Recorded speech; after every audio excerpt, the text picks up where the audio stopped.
Is-Segretarjat Parlamentari responsabbli mill-anzjani flimkien mad-Dipartiment tal-Anzjanità Attiva u dak tal-Kura fil-Komunità kellhom l-ewwel laqgħa minn sensiela ma' kumpaniji responsabbli mill-provvediment tal-Ikel Fid-Djar Tal-Anzjani.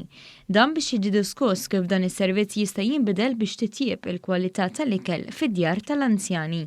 Fil-fatt diġà ġie deċiż li se jiġi rivedut il-menù biex jibda jiġi servut anki ikel tradizzjonali Malti.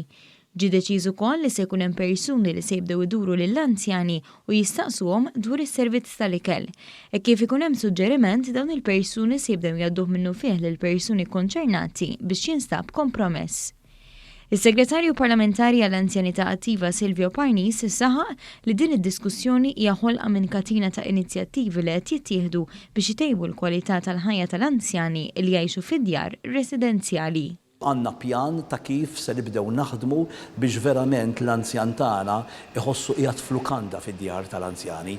Bdejna proċess twil, imma perswas li f'dan il-proċess se jkollna riżultati fejn l-anzjani tagħna ikunu kuntenti li jinsabu f'waħda mid-djar tal-anzjani li għandna f'pajjiżna.